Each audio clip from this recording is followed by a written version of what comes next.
All right, welcome back to episode 3 of the Fight Mind series with myself and, as always, Ghost.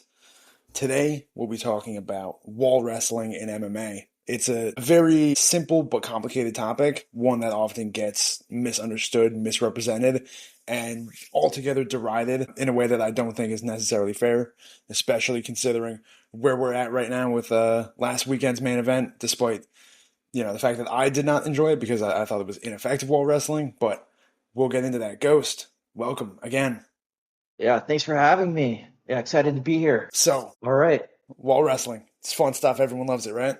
Yep. So, let's start off with a really simple question without any details. Why do fighters wall walk? Well, I mean, it's pretty simple, right? Wall walking is just the easiest means of getting up once taken down against the cage, right? Right? And it's essentially, using the wall to your favor to get back to your feet. And, what makes it different than like sort of your traditional wrestling getups is that, in wrestling, there is no wall, obviously. The only thing you have to kind of get back up to your feet is your physical body. So that's why you're seeing quad potting. That's why you're seeing guys, get to their knees, build a base, all of that first. Wall walking kind of skips all of that where, you don't necessarily need to have the strongest base or to keep this like high degree of stance integrity because you can essentially lean your weight up against the wall and work your way up.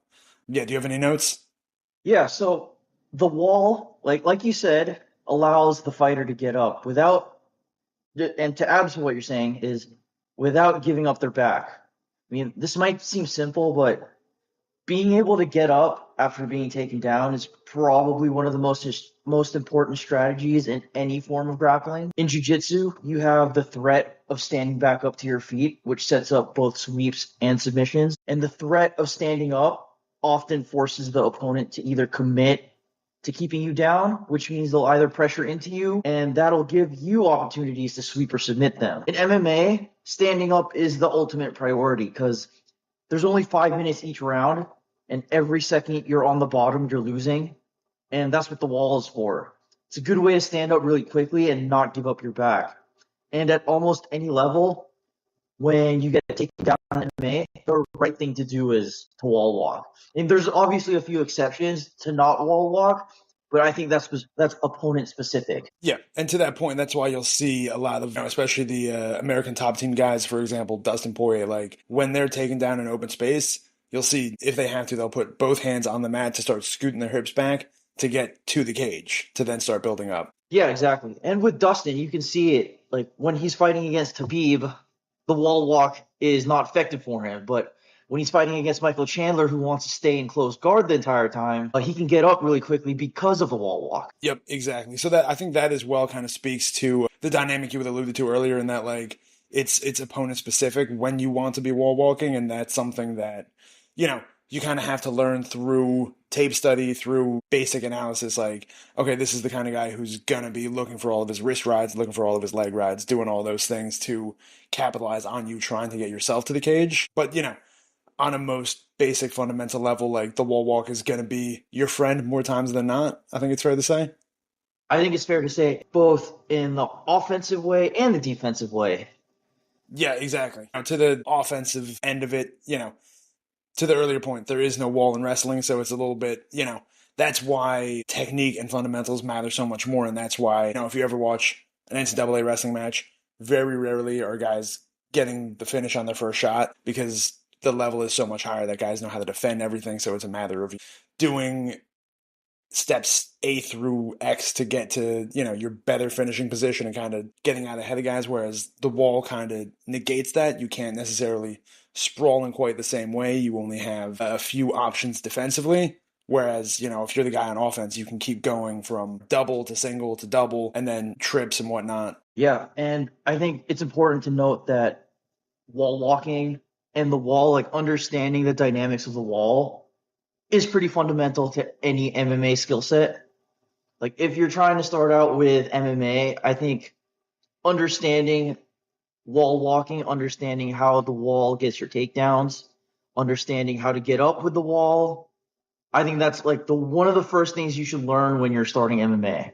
Yeah, because otherwise, you're going to find yourself in a very precarious position should you not. Because even just, the application of clinch wrestling is going to be significantly different against the wall. Against the wall, from my own experience, I can say it's generally a lot more kind of isometric, I guess is the right word, and that like it's all very strength on strength, very static kind of strength, and it's just pummeling your unhooks and everything becomes so much more difficult when your back is up against the cage, and especially even on offense, like that's where your positioning, that's where your posture and everything gets very much kind of pressurized. There's a much finer eye on it because should you be keeping less than satisfactory pressure while trying to take someone down against the wall, you're going to fail and just end up exerting a lot more energy than you would otherwise or than you necessarily need to. And I think that leads into another question is what makes the wall different in terms of wrestling? Well, I mean, it's pretty simple, right? What makes the wall different is that, now you don't have that ability to move backwards. You aren't able to keep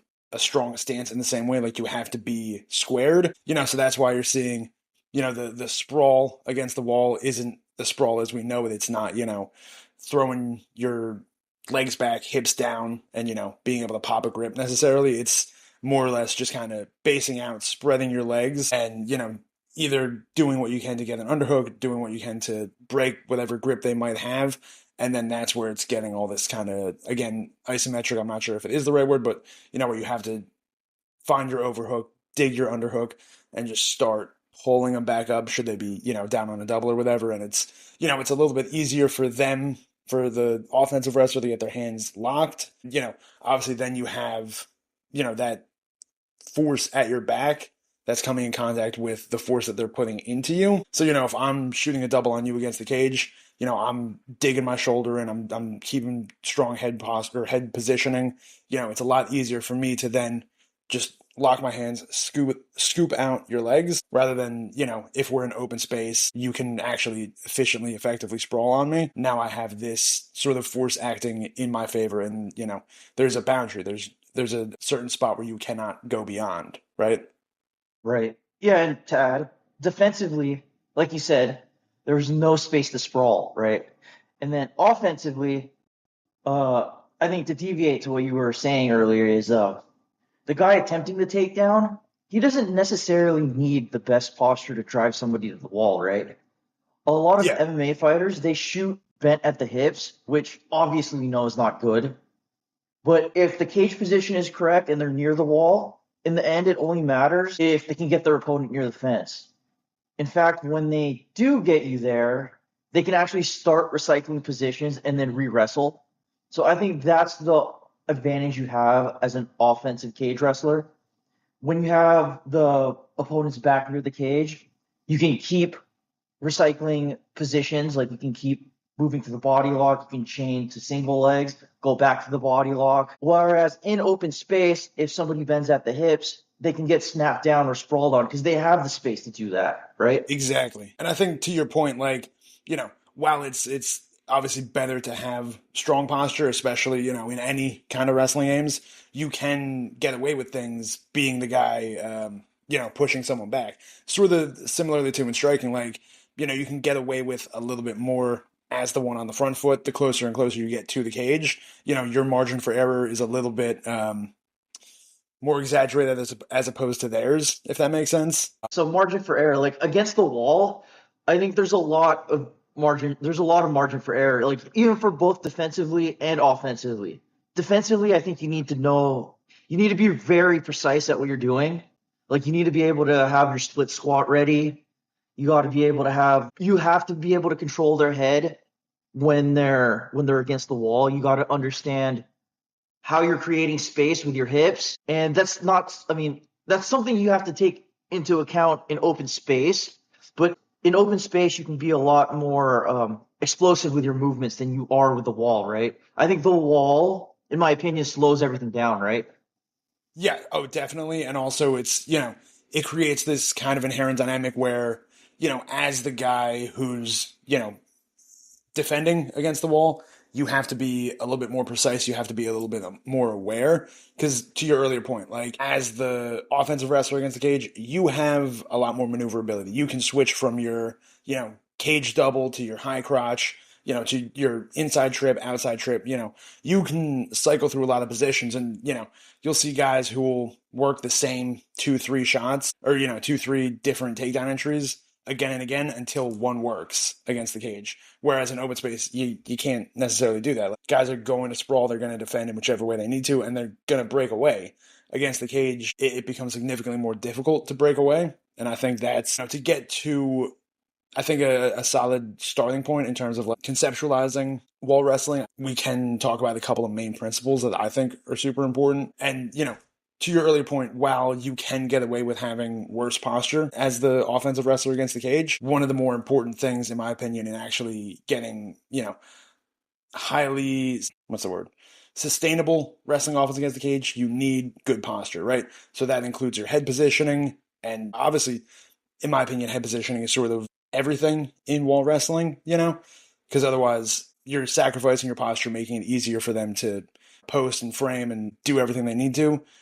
But aside from just your own head positioning, your own posture, you need to be aware of where their hips are and controlling that, because mainly the only way to get off the cage is to get your hips off of the cage, to go one way or the other and just, essentially turn your hips. If you're keeping a guy in a position where they can't do that, then you can recycle your same 2, 3 shots over and over again until one works, right? Right, and to kind of go off a little bit, but against the wall, like we said, movement's a lot slower. It's a lot slower than in open space, and then I think against the wall, rides become a lot more powerful, right?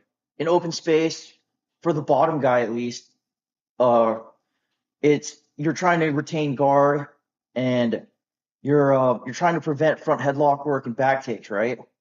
But like in open space, the problem is for the top guy is the bottom guy can also execute Granbys, knee slides, and changeovers.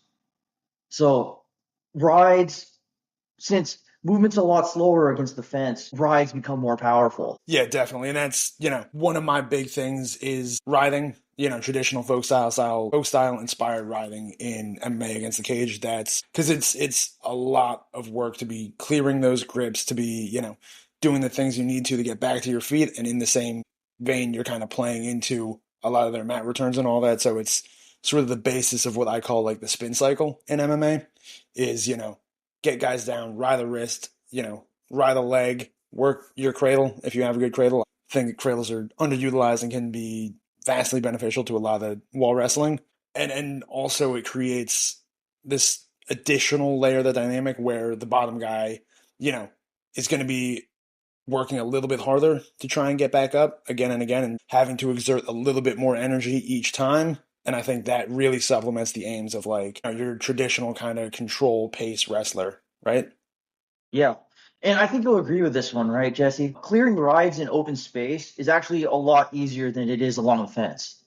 Oh yeah, definitely. Because again, it's having that wedge in between you and your opponent. And it's slowing everything down to your earlier point and creating this, very kind of strength on strength almost, in that in open space you have a lot more mobility. You can, work a lot of different things. You can Granby more effectively. You can, work your hip heights, do all of that. You have a little bit more, again, maneuverability in terms of just like where your hips are at and all of that. And like it's a bit easier to build height. Whereas against the cage, like there are some situations where you can try and start building height by like walking off the cage or whatever, but those are relatively uncommon. Yeah, and to add to that, rides like generally more powerful along the fence because the guy that has to do the wall walking, it requires a lot of discipline and requires a lot of counter controls.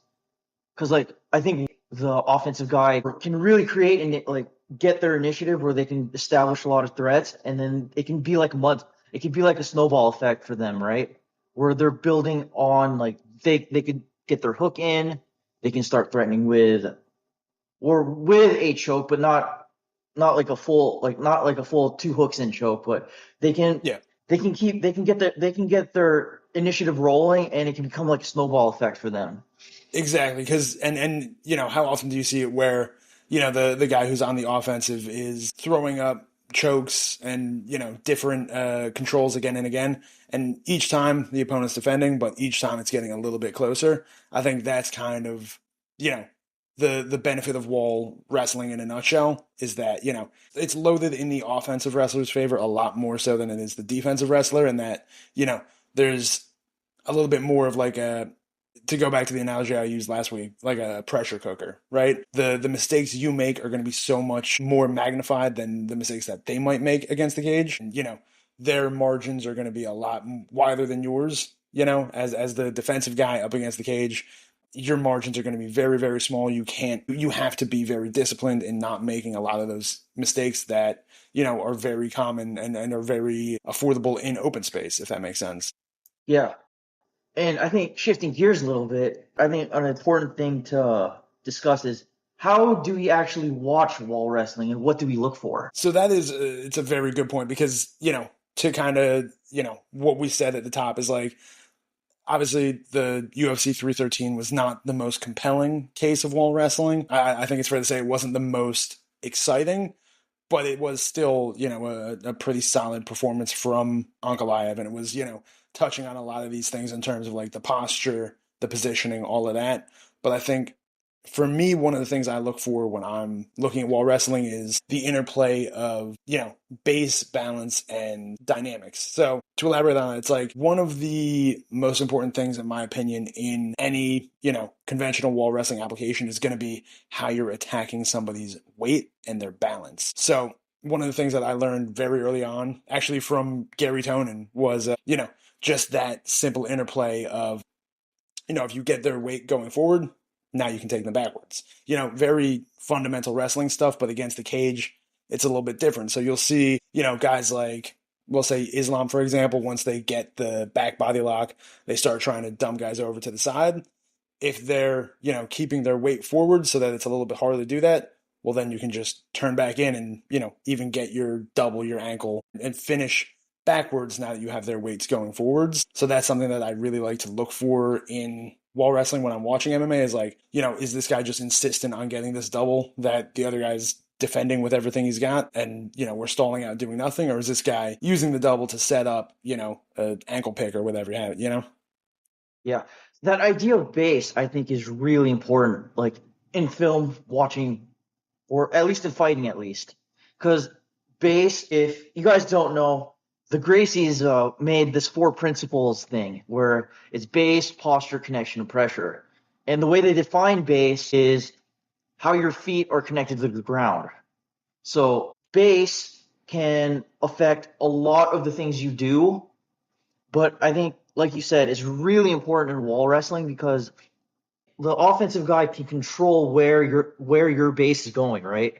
Where your weight is going. So yeah, I think you brought up a really good point about base and weight and how it affects wall wrestling in general. Yeah, and I think that's a very important point you bring up in that, the opponent has control of your base essentially. You're not able to maintain your stance on your own terms. You're not able to necessarily do a lot of these things on your own terms. So it's just more a matter of, reacting and preempting a little bit as the defensive wrestler in the cage. That's why, you're really having to do all that extra hard work of digging your underhooks, doing everything that you can to maintain your posture, fighting for head position because, your feet are kind of the core of everything. That's where your weight is centered, is essentially, in that mid space between your feet. And once you've kind of sacrificed a degree of control over that, it can become really, really bad because, again, that's kind of the roots of everything, right?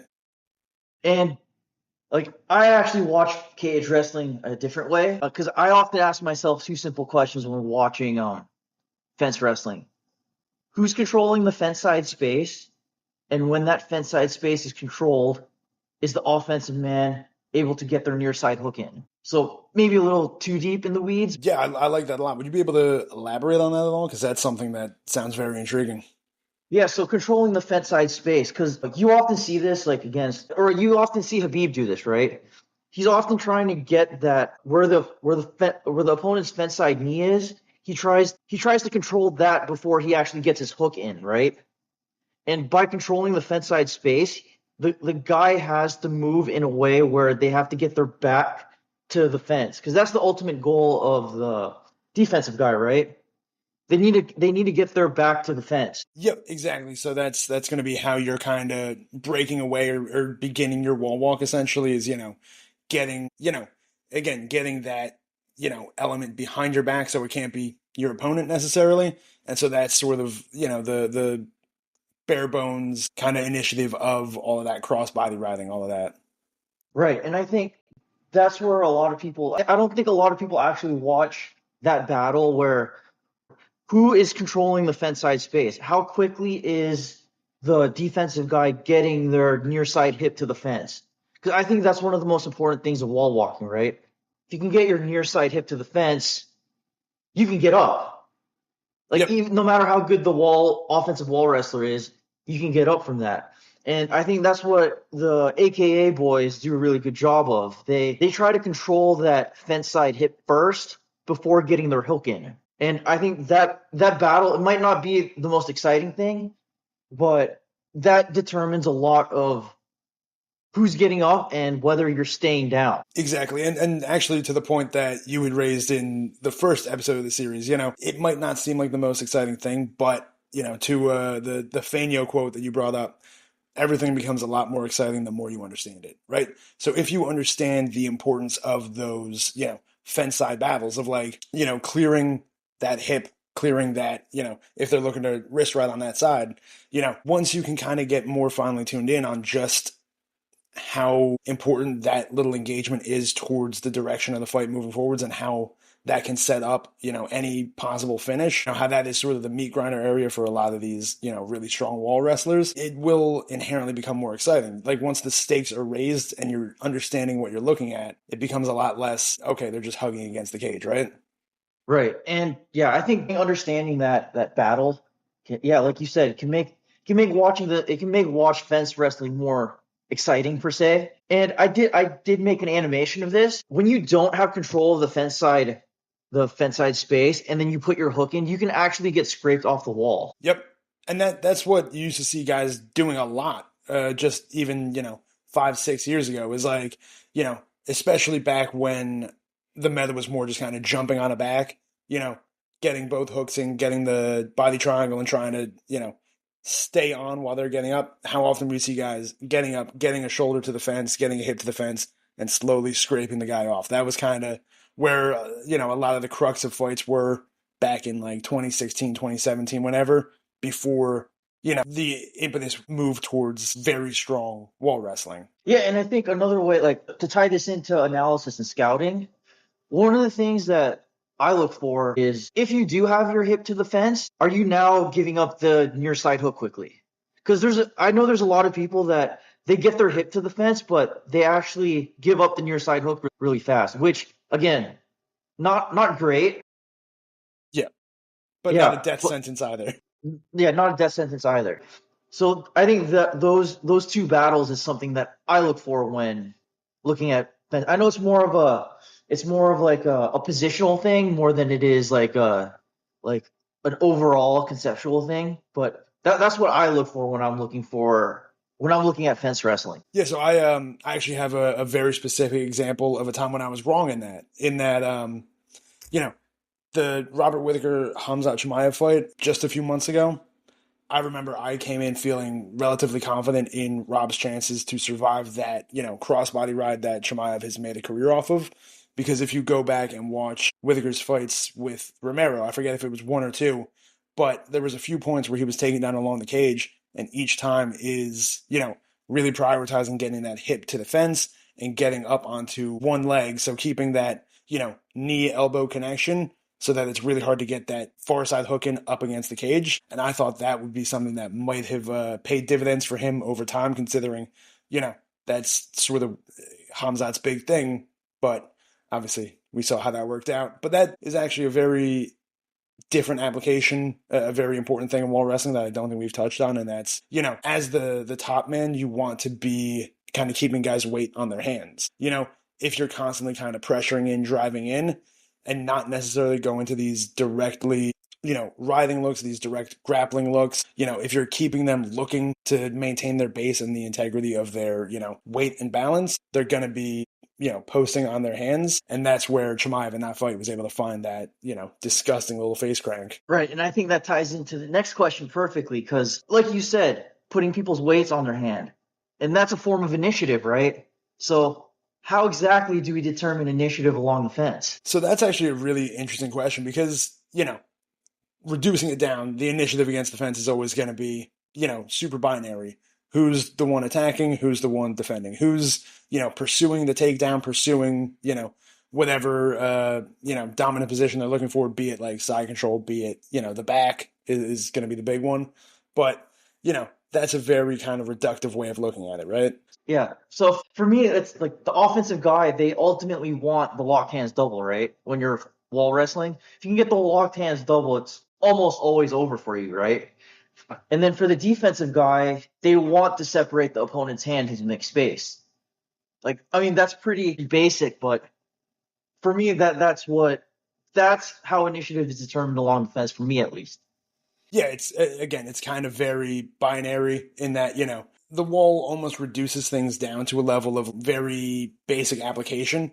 But, to get more granular from there, then we're looking at, okay, I've got my locked hands double, I'm pulling you down. Do I have a grip on just the knees, or am I looking to step over and mount the legs, ride the legs like that? Am I looking to go around for my wrist riding and everything like that? So that's in that you can determine what their initiative is in that sense of like, all right, is this someone that's looking to expose you as you're trying to wall walk, as you're trying to exploit the fence defensively? Or is this someone that's like just looking to get you down and then maybe step over the mount or do whatever? Because it is, there's a lot of different benefits of different types of grappling. Obviously, it's probably preferable nowadays to be doing the quote unquote Dagestani method, which is just basically folk style adapted to MMA, but that's a whole different argument that I'm not going to get into. Yeah, and like you said, like are they getting rides? Like what is the like when they do get the person down, what's the first thing they're controlling? Right? Are they getting their wrist right in? Are they like I said earlier, are they controlling the fence side space first? Yeah, or is it like And a Ricardo Ramos or someone who's just looking to jump right onto the back the second they've, get you cracked down as you're trying to build back up, just hop on the back and then potentially lose the position altogether, right? right, yeah, and the guy on the back getting shaken off, like how he often got shaken off, right? Yeah, Yeah, so and defensively, for the guy trying to reestablish initiative, like he needs to start creating space, right? So like how do we do that? We need to do that weird split squat position, right? Because if we have our knees pointed towards the opponent, it's a lot easier for the offensive guy to just to lock their hands, right?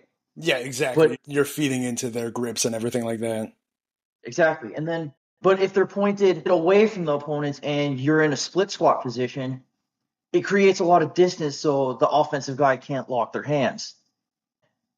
They have to go to something else instead of the locked hands double from there, right? Exactly.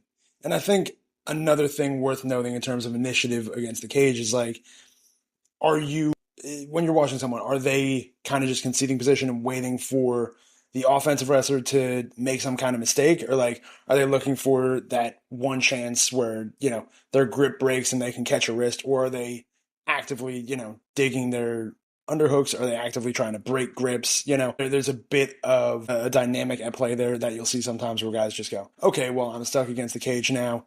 I'm going to wait for you to do something wrong and then try to capitalize. And unfortunately, I think an example of that is Jose Aldo, who's pretty much Oh great at yeah. everything else. But then, the second he's up against the cage, despite being one of the best defensive wrestlers in the sport's history, if not, the singular best, he'll go, okay, when are you going to do something wrong?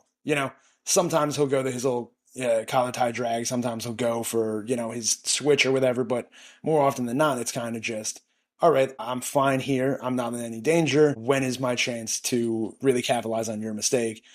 And we've seen him lose, 3 fights that way now? Yeah. Yeah, where he's just getting held along the fence, where he's in that split squat position and has the whizzer and controlling the opposite wrist, right?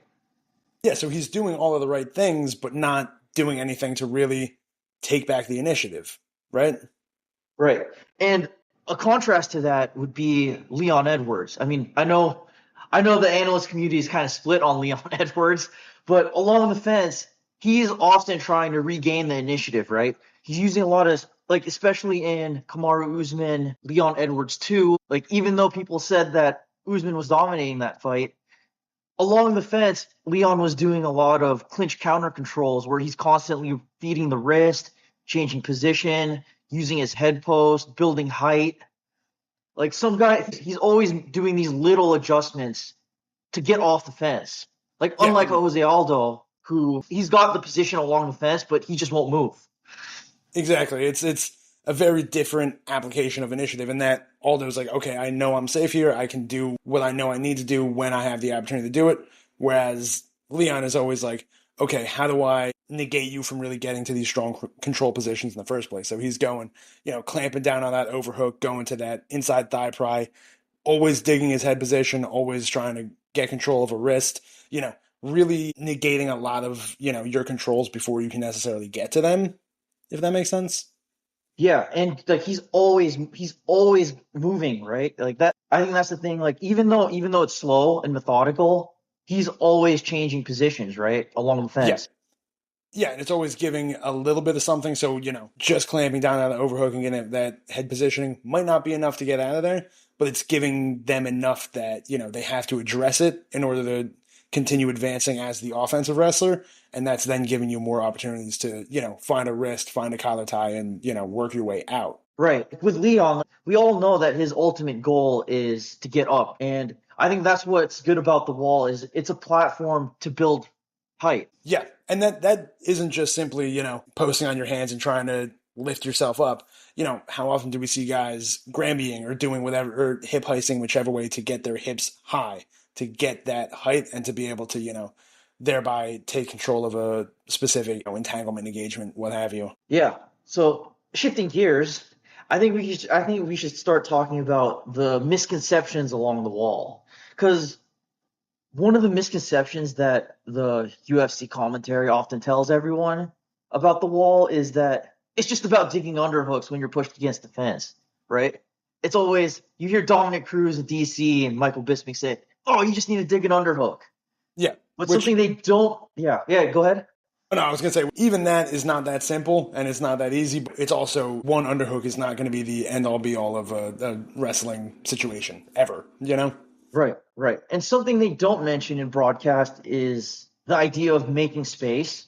Like in order to get underhooks, you need to make space, and that space is often created, like we were talking about with Leon, is created through movement and positioning. Yep. And then, another thing that I'm just reminded of right now is like how often we see Leon go to that far side underhook. So taking his left arm to your left arm that's trying to dig in and prying up that elbow to then create space to get his, right side underhook in on your left side. Now, so there's a lot more interplay between like all of the different, again, kind of isometric engagements that commentary misses altogether. And another thing that I find that the commentary misses is like, it might seem antithetical, but footwork up against the cage is actually really important. Like to your point, just getting, the angulation of your feet so that you can turn your knees inwards and away from your opponent and get all of that going, as well as like, should you be doing all the things you need to escape,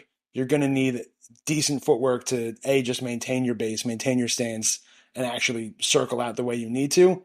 And additionally, on the offense, like you you shouldn't be just standing there with like dead feet. You're not gonna pressure in very effectively at all. And if you are trying to really prioritize your pressure, you're sacrificing your posture and your base. That's why you want guys to like keep their feet moving, essentially keep working towards something rather than just kind of stagnating up against the cage, right? Yeah, and I think a good example of that is I know people won't remember this, but first round of Zhang Wei Li versus Amanda Lemos.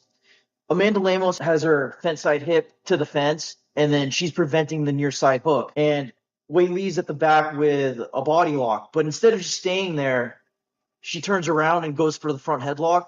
Like as Amanda Lemos is building height, she's always changing positions from front headlock to back body lock, and then often alternating between that until they get to the clinch. Like always changing position, like you said, like that footwork, like where you're always turning around your opponent is really important, and that's Exactly. a good way to maintain initiative. Yeah. And it gives you, an advantage in a lot of things. Like Two, I think one of the points we've hammered on both installments of the series so far is, fatiguing the decision making processes. If I'm constantly giving you one thing, then the other, and, constantly staying in motion and making you defend, one thing to the next, eventually I'm going to break through the armor a little bit and find myself closer to a finish on one shot than, the other 15 before it, right? Right. Yeah, and I think that's the thing that like the front headlock along the fence. I think that's a really underutilized position. Like moving from back body lock to front headlock while the guy's about to get up. I think that's a way to make the opponent tired because when you go to the front headlock, they just can't get up they just can't like stand up by then, right? They got to Yeah. And address they got to address the front headlock before they get back up, and then moving back to the body lock, they got to change their mind, or they got to keep changing what they're defending, and that'll make them tired. exactly. And you know what? You're describing my exact game, like in my own training. What I'm doing a lot Oh, of is just, front headlock to, various clinch series and like, various different takedown entries and stuff like that. So I'm feeling reinforced in my own approach. But, to the point is it's like I think just kind of pursuing one specific thing is what really limits a lot of different wall wrestling engagements. Like just being diehard on getting this double leg, it's shooting my offense in the foot and it's only, strengthening their defense, which should already be pretty disadvantaged, right? I think it's kind of playing into the hands of the defense in a way that is by no means necessary. Like, should you be able, and you don't need like a huge um, repertoire of different attacks you can go to. You just need a couple that you're good at and a couple that kind of act complementary of one another. So, what I keep referencing is like going double leg to high crouch because, from the high crouch, you can go right to the back, or you can start looking for those trips. And then, should they be trying to defend that, you're opening up, they have to square their hips up for the double, and then you're right back in. So I think, it's not as complicated as it necessarily might seem or might feel like it needs to be, but really just a couple of very like dialed in shots can do all the difference in wall wrestling, in my opinion. and I think that brings up a really good point because one of the things that every media pundit says is if this jiu-jitsu specialist has a takedown, they would be unstoppable. But as we know, like you said earlier, you need to have your initial shot's often going to be stopped. So you need to have different ideas off your initial takedown, right? Exactly. Yeah. A takedown is very easy to stop. A series of takedowns, one that chains to the next, going to be a lot harder to stop unless you're somehow constantly staying one step ahead, which, a good series is kind of designed so that you're not able to do that because, there's always a give and take of every different thing. So, if you're defending against a double, you have to sprawl. And if you're sprawling super hard, then you're opening up their sit outs and peek outs and all of that. So there is, pros and cons to every different thing. And should you have kind of designed a really good series based off of that, the odds of them defending every single thing is going to be, impossibly low, right? Right. Yeah, and that I think that's what really annoys me about that idea that if a jiu-jitsu savant has one single takedown that they're good at, they're going to be unstoppable, right? Because, Yeah. like you said, the first takedown that they use is often going to get stopped. It's how you transition to the next position, right? Yeah, exactly. And how many times do we see, a jiu-jitsu guy who thinks I need this one takedown, they, dive on their single, get stuffed, and then pull guard, right? Yeah, yeah, exactly. Or they drive on a single, get stuck on the clinch, and then get battered in the clinch. Yeah, and don't know what to do and don't know how to like keep their offensive ball rolling. Or the most embarrassing to me is like when a jiu-jitsu guy has one shot and only one shot and he keeps getting defended and the opponent's able to just, sprawl, frame, back away. And then you get up and try and do it again. That drives me fucking crazy. Right. And what's funny is these jiu-jitsu guys do have one takedown that they rely on, right? It just doesn't work after it. And it's just not a good takedown most of the time. Right, because like we said earlier, like along the fence, because I think that's where jiu-jitsu guys can succeed. they don't have to have the best shot, right? They don't have to have the best posture. They just need to be able to drive them along the fence and then go to a series of movements to get the person down. Exactly. And actually, Charles Oliveira is a phenomenal example of this. So I, like a year or two ago, made a video comparing the wrestling of various different jiu-jitsu guys in MMA. So I think I used Rodolfo Vieira as an example and Charles Oliveira as like the better example. Where against the cage, Rodolfo is doing that thing where he's just, you know, bending over the hips for a double, driving in, and then just kind of staying and hoping that, with enough little adjustments, he'll somehow get you to collapse your hips and whatever and give him the takedown. Whereas Oliveira is, entering on his double, switching off, making you think about defending the single, and then going back to his double, cutting back, and actually finishing. Or in Oliveira's case, he's a guy who will go if the initial shot gets stuffed to a point where he can't necessarily chain to his next shot very easily, he might very well pull guard and then immediately start looking for his sweeps and everything like that. So, there is a lot of room for jiu-jitsu guys to actually showcase high level, if not just grappling fundamentals, but like wall wrestling in MMA without having to necessarily be good wrestlers, right? Right. Yeah, and another thing is they're not particularly good at turning people, right? And for jiu-jitsu guys, they just want to get both hooks in at the end of the day, right? Yeah, and that's it. Yeah. That's that, and anything beyond that is over their heads entirely, almost. And again, bringing it back to misconceptions along the fence, I think that's an important distinction. Like good wall wrestlers, they just want one hook in and then ride and then do damage.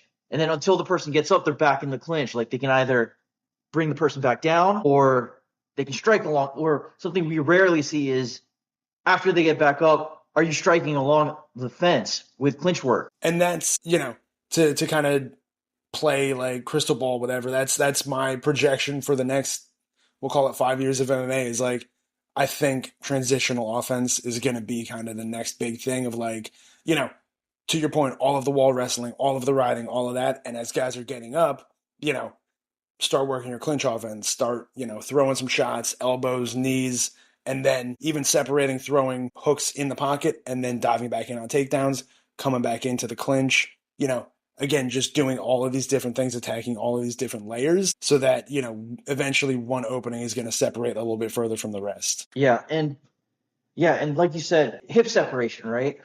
I think that is the thing most UFC commentators they don't mention at all, right? The idea of hip separation. And that's one of the things that like builds on transitional offense is when somebody gets hip separation. And like one of a good way to make space is with a wizard and where you pull your opponent up and then you control their opposite wrist, like what Jose Aldo does. But he doesn't build from that, right? He doesn't throw knees from that. He just Yeah, he just captures stays that there. and goes, all right, now you can't do anything. Which, it works, but it doesn't give you the opportunity to do much of anything either. So it's kind of sacrificing initiative to negate theirs. Right. And you don't need to dig an underhook from that position, right? No, you don't. If Yeah. you've got a strong wizard, you've got a wrist. Guess what? You're ostensibly winning the engagement without having an underhook, and that's Right. crazy, right? And then like what Leon Edwards does well is he actually feeds that wrist through, right, to his overhook side Mm-hmm. so he can turn the opponent. Yeah, And like you said, he can get he'll get hip separation from there and he can strike off of that. yeah, exactly. And then Leon is a pretty decent example of like taking that to the next level and like pursuing your own transitional offense from there. So it's taking let's say just a singular shot of theirs, capturing that whizzer wrist, getting your head positioning, circling out, and then he'll go, maintain that whizzer, maintain that overhook, because the whizzer is more when you're perpendicular with them and you're able to get pressure on that shoulder going downwards. Overhook is just more when you're like straight on. So he'll go from the whizzer to get that hip separation, get to that angle, square off. So he's got just a traditional kind of overhook, maybe even go to that inside thigh pry, and then he'll start looking for his knees, looking for his elbows. Then he can break away and separate on his own terms rather than like, just kind of looking to rush out and potentially opening himself up to, the reshot or anything like that. Yeah, and it's a good way for him to turn his opponent really, really easily if you look at his fights, right? Exactly. Yeah, and I think so. Like, I know we like bash the underhook, but that's not necessarily us saying that the underhook isn't important. It's still an important part of regaining initiative along the fence. It's just that there are different ways of turning people, Yeah, it's not right? the sole way. An underhook can be a lifesaver, but, you know, being Dom Cruz and only talking about underhooks all the time kind of really reduces things down to a way that isn't really reflective of like the actual merits of the sport. I find it very silly personally.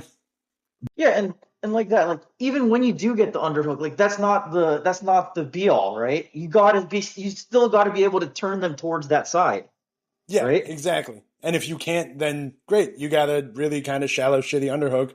And what are you going to do with it? Nothing. Now you've just taken your own arm out of the equation, essentially. Right. And what people don't understand is you still need to get hip separation in order to make the underhook useful. And a good Exactly. way to do that is using that Leon Edwards overhook thigh pry that we mentioned earlier. You know, the thigh pry that prevents him from bringing his knee to the wall? Yeah, and once you get that and the underhook, it's easy to turn back and get an advantageous position. Yeah. And, to that end, his head positioning is also what, like, really makes that even more accessible to him? Because once you can get that underhook, once you can get that overhook thigh pry, if you wedge your head in under theirs, you have complete control over their posture.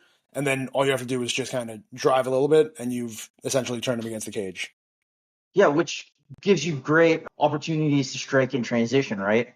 Exactly, because then from there he can separate his hips enough to get those knees. He can bring his hips in, look for those elbows, or even if he wants to go for like little trips of his own, stuff like that. It opens up a lot more by being the one in control of essentially both of your posture.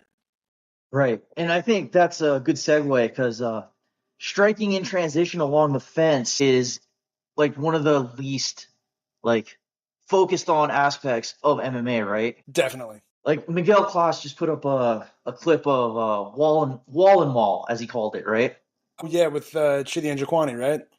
Yeah, yeah. And I think that, like you said earlier, like transitionary offense, those are good examples of transitionary offense. And I think movement from either sides creates those striking opportunities. Exactly. And, those striking opportunities in and of themselves open up, kind of some of your wrestling opportunities as well. If you get a guy, standing more straight up, either, bracing to catch shots or, trying to throw back their hips are right there. You can enter in on that cage double. So that's why I think, a lot of what I consider like transitional offense, one of the guys I think is the best at it currently is Mario Batista, the one who everyone's mad at for beating Aldo right Yeah, now. But yeah, if you watch his fight against Damon Blackshear, he's doing an incredible job of going. He'll come in with a 1-2, step back as Blackshear's looking to return, and then earlier in the fight he's going outside slip, left hand. Instead he'll go inside slip, come over with his collar tie, start working his elbows, working his knees, get him back to the cage, and then enter in on his double or break away, throw an overhand and then drop down onto his double. So it's a lot of like, just different level work that I think essentially keeps a guy from having themselves in the right position to be necessarily dealing with, everything that might be coming. yeah. And I think that's a great example of offensive wall wrestling. And for me, a good example of defensive, like transitional work is Islam Makhachev versus Charles Oliveira. Because I think this is the Islam like patented move where he grabs the inside of the glove, he throws a knee, and then the opponent knees back, and then he uses that knee to throw them with an overhook throw. Yeah, So I, I think I that's love that's a that. good yeah that's a good example of defensive transitional wall wrestling. Yep. And it's striking sort of with the intent to wrestle, if that makes sense. Yeah, and like you said, I think that can be the future of MMA because you still don't. There's like five examples I have here, and there's not a lot. You won't see it a lot done in like even in the undercards, right? Oh yeah, yeah. I mean, there's some guys that are coming up that you're like, hey, wait, that's actually very nice. Like even Cody Steele, I'd watched some of his regional fights before his UFC debut, and I was actually super impressed because he was doing a lot of what I consider like very intelligent transitional work. But then he comes to the UFC, and it's apparent that okay, he's only comfortable doing a lot of these things when he feels like he's like, the A side, the athletic, like huge advantage pusher. or maybe like the experience advantage haver, whatever. Because in his UFC debut, he showed really none of that stuff, and it was apparent that it was just like, okay, there's a little bit of like over cautiousness against this level of competition, right? Right. And I think that's something that I think that's a different issue, but I think that's an important distinction to have about transitional work.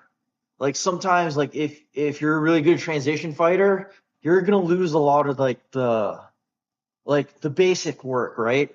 The basic work that'll work on Yeah, a lot of other opponents, exactly. like what happened to Cody Steele, right? Yeah, and you might be feeling like you're kind of opening yourself up to risk that you don't necessarily want to take or need to take, and that having to go from this kind of fluid combination of striking to clinching to grappling, you're striking to clinching to wrestling to grappling, back and back and forth, like you might feel if you're not fully prepared enough that like, okay, I'm kind of throwing myself out there recklessly, and I don't want to get countered. I don't want to get beaten, on the underhooks, whatever, like lose those advantages that I thought I had and find myself in this much worse position overall.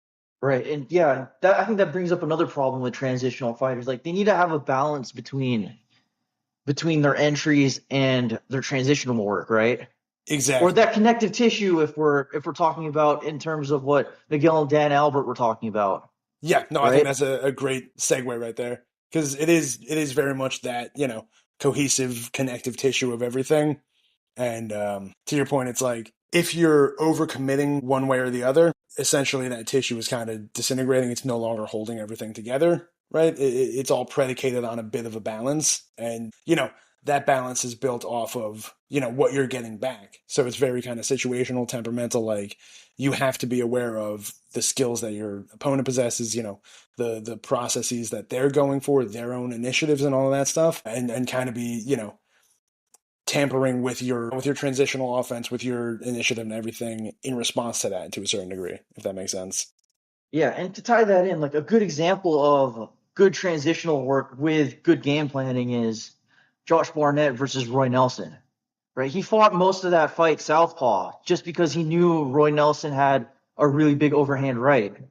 And I think that this is a really good example of using like good game planning and also for Josh Barnett to employ his own initiative towards Roy Nelson was that he'd push him to the fence, get the clinch, used wrist feeds and collar ties to land uppercuts and knees. Like really good transitional Yeah, work as well as that connective tissue that we were talking about. yeah, and that fight was in like what, like 2012 or something.